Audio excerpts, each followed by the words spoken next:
Saudi Arabia நாட்டிலிருந்து கிடைக்கப்பெற்ற இன்றைய சில முக்கியமான தகவல்களை உங்களிடம் பகிர்ந்து கொள்ள இருக்கின்றோம். இன்று பதிவினால் 3ஆம் திகதி 10ஆம் மாதம் 2020 ஆண்டு.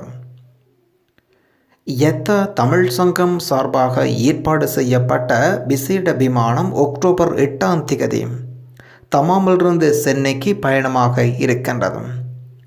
லக்கேஜ் 30+7. தகவல்கள் மேலதிக தகவல்கள் தொடர்புகளுக்கு 0564 90 96 36 என்னும் ஒரு தொலைபேசி இலக்கம் 0507 85 25 17. யத்தா தமிழ் சங்கம் சார்பாக ஏற்பாடு செய்யப்பட்ட இன்னும் ஒரு சிறப்பு விமானம் ஒன்று அக்டோபர் 14ஆம் திகதி ரியாத்திலிருந்து சென்னைக்கு பயணமாக இருக்கின்றது. இதுவும் யத்தா தமிழ் சங்கம் சார்பாக ஏற்பாடு செய்யப்பட்ட சிறப்பு விமானம். லக்கேஜின் நிலவரங்கள் 46 கிலோ, 46+7 கிலோ. தகவல்கள் மேலதிக தகவல்கள் தொடர்புகளுக்கு நீங்கள் அழைக்க வேண்டிய தொலைபேசி இலக்கம் 05 31 49 61 95 என்னும் ஒரு தொலைபேசி இலக்கம் 05 51 04 39 80 இன்னும் ஒரு தொலைபேசி இலக்கம் 05 64 90 99 36. மரண அறிவித்தல். வெளிநாடு வாழ் தமிழர் நலச்சங்கம் சவுதி அரேபியா மண்டல பொறுப்பாளரின் செயலராக பணியாற்றி வரும் ஜெகதீஷ் அவர்களின் தகப்பனார் என்று இயற்கை எய்தினார். அவருடைய ஆன்மா சாந்தியடைய எல்லாம் வல்ல இறைவனை வேண்டிக் கொள்வோம். ஜெகதீஷ் தந்தையின் மறைவுக்கு ஆழ்ந்த இரங்கலை தெரிவித்துக் கொள்கின்றோம். ஜெகதீஷ் சமூக நல பணிகளில் சவுதியில் மிக சிறப்பாக பணியாற்றி வருபவர் என்பதும் நினைவூட்டத்தக்கது. அதிசயம் மிக்க யம் தண்ணீர் மகத்துவம். உலகத்தில் இருக்கக்கூடிய அதிசய நீர்களில் முதன்மை இடத்தை வகிக்கின்றது இந்த யம் தண்ணீர். உலகத்தில் இருக்கக்கூடிய அதி உயர் சுத்தமான நீர் இந்த யம் நீர் மட்டுமே. இந்த யம் நீரை சுத்தப்படுத்த எந்த விதமான குளோரைட் போன்ற சுத்தப்படுத்தும் கெமிக்கல்கள் கொண்டு சுத்தப்படுத்தாத ஒரே ஒரு நீர் இந்த யம் தண்ணீர் மட்டுமே. நாம் குடிக்கின்ற மினரல் நீரை எத்தனையோ கெமிக்கல் விட்டமின்கள் எல்லாம் சேர்க்கப்பட்டு மினரல் நீராக கடலிலிருந்து வடிகட்டி மற்றும் ஆற்றிலிருந்து வடிகட்டி அவற்றை நாம் மினரல் வாட்டராக மாற்றிக்கொள்வோம். ஆனால் யம் தண்ணீர் மட்டும்தான் உலகத்தில் எந்த விதமான கெமிக்கல் இட்டு சுத்தப்படுத்தாத ஒரே நீர், அதிசயம் மிக்க நீர் இந்த யம் நீர். இது அனைத்து நோய்களுக்கும் நிவாரணம் ஏற்படுத்தக்கூடிய ஒரு நீராகும். தனது நோய்கள் நீங்க வேண்டும் என்று நினைத்து ஒருவர் தினமும் வெற்று வயிற்றில் இந்த யம் தண்ணீரை குடித்து வந்தால் பழமை வாய்ந்த எத்தகைய நோய்களாக இருந்தாலும் அது குணமடையும். அத்தகைய வல்லமை பொருந்திய இந்த யம் நீர் மிக மிக சிறிய ஒரு மீட்டர் விட்டம் உள்ள ஒரு கிணறிலிருந்து எடுத்து உலகத்தில் இருக்கின்ற பல கோடிக்கணக்கான மக்கள் அள்ளிச் செல்லும் நீராக இந்த யம் நீர் இருக்கின்றது. சவுதி அரேபியா அரசாங்கம் மிகப்பெரிய நீர் இறைக்கும் இயந்திரங்களை விட்டு இதை சுத்தப்படுத்த முயற்சித்து தோற்று போனது. கிட்டத்தட்ட 1990ஆம் ஆண்டு உலக சுகாதார அமைப்பின் சிபாரிசுக்கு அமைய சவுதி அரேபிய அரசும் மிகப்பெரிய குதிரை பவர் கொண்ட 8 பம்ப் செட்டுகளை அமைத்து 15 நாட்கள் இந்த தண்ணீரை இரவு பகலாக இறைத்தும் ஒரு அங்குலம் குறையாமல் தண்ணீர் இருந்ததைக் கண்டு உலகமே அதிர்ந்து போனது. சவுதி அரேபியா ஏர்லைன்ஸில் நீங்கள் பயணிக்க விருப்பம் உள்ளவராக இருந்தால் நீங்கள் 72 மணி நேரத்துக்கு முன்பு எடுக்கப்பட்ட வைரஸ் சான்றிதழ் இருப்பது கட்டாயம் ஆக்கப்பட்டிருக்கின்றது. ஹஜ் மற்றும் உம்ராவின் அமைச்சகம் உம்ரா நியமன பயன்பாட்டுக்கான ஆப்ஸை பயன்படுத்தி இதுவரை 1,08,041 பேர் அனுமதிகளுக்கு வழங்கப்பட்டிருக்கின்றது. இதில் வெளிநாட்டு குடிமக்கள் 65,128 பேர் ஆகும். உள்ளூர் சவுதி அரேபியா குடிமக்கள் 42,873 பேர் இதில் அனுமதிகள் வழங்கப்பட்டிருக்கின்றது. King Abdul Aziz gate open ஆகி இருக்கின்றது ஹஜ்ஜுக்காக. கடந்த 24 மணி நேரத்தில் 481 நபர்களுக்கு வைரஸ் தொற்று இனங்காணப்பட்டிருக்கின்றது. கடந்த 24 மணி நேரத்தில் 29 நபர்கள் சிகிச்சை பலனின்றி உயிரிழந்திருக்கின்றார்கள். வைரஸினால் பாதிப்படைந்த நபர்களின் மொத்த எண்ணிக்கை 3,35,578 நபர்கள் ஆகும்.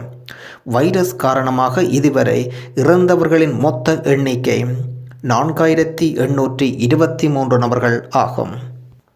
அக்டோபர் 6ஆம் திகதி ரியாத்திலிருந்து திருவனந்தபுரத்துக்கு வந்தே பாரத் திட்டத்தின் அடிப்படையில் விமானம் ஒழுங்கமைக்கப்பட்டிருக்கின்றது.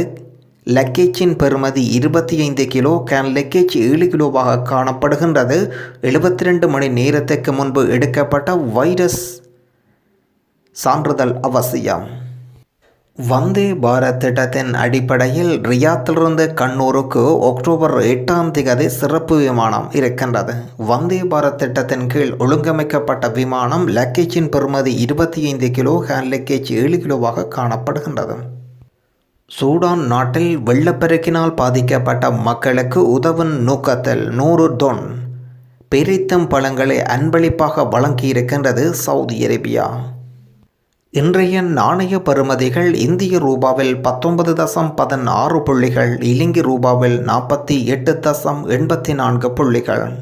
சவுதி அரேபியாவில் வைரஸ் காரணமாக 4 லட்சம் பேர் இதுவரை வேலை இழப்பை சந்தித்திருக்கின்றார்கள்.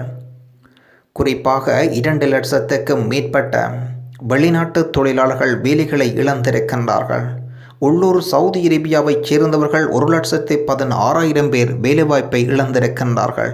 பிரதான காரணமாக அமைந்திருப்பது இந்த வைரஸ் காரணமாக இந்த வேலை இழப்புகள் ஏற்பட்டிருக்கின்றது. சுற்றுலாத்துறையில் வேலைகளை பணிபுரியும் இதுவரை 36,000க்கும் மேற்பட்டவர்கள் வேலைவாய்ப்பை இழந்திருக்கின்றார்கள். சுற்றுலாத்துறையில் ஏற்பட்ட வருமான இழப்பின் அடிப்படையில் இந்த வேலை இழப்பு ஏற்பட்டிருக்கின்றது. இதுவரை மொத்தமாக 2,80,000க்கும் மேற்பட்ட வெளிநாட்டு தொழிலாளர்கள் வேலைவாய்ப்பை இழந்திருக்கின்றார்கள் என்று பொது ஆணையகத்தின் சமீபத்திய அறிக்கையில் கூறப்பட்டிருக்கின்றது. வெளிநாட்டு தொழிலாளர்கள் மட்டும் வேலைவாய்ப்பை இழக்கவில்லை, மாறாக சவுதி அரேபியா குடிமக்களும் வேலைவாய்ப்பை இழந்திருக்கின்றார்கள். கிட்டத்தட்ட 1,16,000 சவுதி அரேபியா குடிமக்களும் இந்த வேலைவாய்ப்பை இழப்பை சந்தித்திருக்கின்றார்கள். 1 லட்சம் பேருக்கான வேலைவாய்ப்பை முன்முகப்படுத்தி அறிமுகப்படுத்த 31 தொழில் நிறுவனங்களை அமைத்து அதனூடாக 1 லட்சம் பேருக்கான வேலைவாய்ப்பை ஏற்படுத்தி கொள்ளும் நோக்கில் திட்டங்கள் மேற்கொள்ளப்பட்டு கொண்டிருக்கின்றது. வைரஸ் காரணமாக பல்வேறு தொழில் வாய்ப்புகளில் வருமானம் குறைவு ஏற்பட்டதன் அடிப்படையில் இந்த தொழில் வாய்ப்பு இழக்கப்பட்டதாக ஆரம்பகட்ட விசாரணையில் கண்டறியப்பட்டுள்ளது. உம்ரா செய்ய செல்லும் யாத்ரிகளுக்கு முக்கிய அறிவித்தல். உம்ரா துவங்கும் முன்னர் மசூதியின் நிர்வாகம் மேற்கொண்ட ஏற்பாடுகள் மற்றும் ஹிரான் மசூதிக்கு வருகை தருவது குறித்து வைரஸ் உள்ளவர்களை அடையாளம் காண சுகாதார அமைச்சகம் ஏராளமான முழுமையான சிறிய அளவிலான சுகாதார மையங்களை அமைத்துள்ளது. ஒவ்வொரு குழுவிலும் 1000 யாத்திரைகளை கொண்ட யாத்திரைகள் குழுக்களாக நுழைய அனுமதிக்கப்படுகின்றார்கள். யாத்திரைகள் கரமுக்கு வெளியிலிருந்து புனித கபாவை சுற்றியுள்ள சுற்றுப்பகுதி வரை தனித்தனியாக தடங்களில் வழிநடத்தப்படுவார்கள். 16 தலைவர்கள் யாத்திரைகளுக்கு கரமுக்கும் வெளியில் பெற்ற கிரான் மசூதிக்கு அழைத்துச் செல்லப்படுவார்கள். ஒரு சுழல் வழியில் தொடங்கும் மற்றும் யாத்திரைகளுக்கும் தவா முடிந்து நேரடியாக கபாவிற்கும் மர்வாவிற்கும் இடையிலான சாயின் சடங்குக்கு பகுதி செல்லாமல் கிரான் மசூதியிலிருந்து மார்வா மற்றும் அர்ஹாம் வாயில்கள் வழியாக வெளியேற முடியும். முதியவர்கள், சக்கர நாற்காலிகள் மற்றும் சிறப்பு தேவைகள் உள்ளவர்களுக்கு முதல் பாதை ஒதுக்கப்படும். உம்ரா சேவை தற்காலிகமாக நிறுத்திய பின்னர் அரச பதவியில் உள்ள பெண்கள் பணியாளர்கள் முதல் முறையாக பணிக்கு வருவார்கள். ஹிரான் மசூதிக்கான அனைத்து நுழைவாயில்களும் உயர் தெளிவுத்திறன் கொண்ட வெப்ப கேமராக்கள் நிறுவப்பட்டுள்ளன. யாத்திரைகள் குழுக்களாக உம்ராவின் செயல்திறனுக்கு முன்னும் பின்னும் கிரான் மசூதிக்கு ஒரு நாளைக்கு 10 முறை முழுமையாக கழுவப்படும். அனைத்து கழிப்பறைகளும் ஒரு நாளைக்கு 6 முறை கழுவப்படும். கிருமிநீக்கம் செய்யப்படும் என்றும் ஹிரான் மசூதியில் தரவிரிப்புகள், சக்கர நாற்காலிகள் மற்றும் தொடர்ந்தும் கிருமிநீக்கம் செய்யப்படும் என்ற காற்று சீரமைத்தல் அமைப்புகள் மற்றும் காற்று வடிப்பான்கள் சுத்தம் செய்யப்படும். சவுதி அரேபியாவின் விமான நிலையத்தில் ஏற்பட்ட மின் தடை. சவுதி அரேபியாவின் கிழக்கு பிராந்தியத்தில் உள்ள விமான நிலையத்தில் மின்தடை ஏற்பட்டதாகவும் செய்திகள் தெரிவிக்கின்றன. கிங் ஃபஹத் தமாம் விமான நிலையத்தில் தற்காலிக மின்வெட்டு ஏற்பட்டுள்ளதாகவும் அந்த இடத்தில் விமான போக்குவரத்து மின் தடையினால் பாதிக்கவில்லை என்றும் அறிக்கையில் கூறப்பட்டுள்ளது. சவுதி அரேபியாவில் திருட்டில் ஈடுபட்ட 5 பேர் கைது செய்யப்பட்டனர். தலைநகர் ரியாத்தில் நிறுத்தப்பட்டிருந்த கார்களின் டயர்களை திருடியதில் ஈடுபட்டதாக சந்தேகப்படும் 5 நபர்கள் கொண்ட கும்பலை சவுதி அரேபியா போலீசார் கைது செய்தனர். கண்காணிப்பு கேமராக்களை சேதப்படுத்திய பின்னர் வீடுகளுக்கு வெளியே நிறுத்தப்பட்டிருந்த 400க்கும் மேற்பட்ட டயர்களை அவர்கள் திருடியுள்ளனர். மத்திய ரியாத்தில் உள்ள அல் ஹராபி மாவட்டத்தில் அவர்களில் ஒருவரால் இயக்கப்படும் ஒரு ஸ்டோரில் அவர்கள் விற்பனை செய்வதற்கு முன்பு டயர்களை சேமித்து வைத்திருந்தனர்.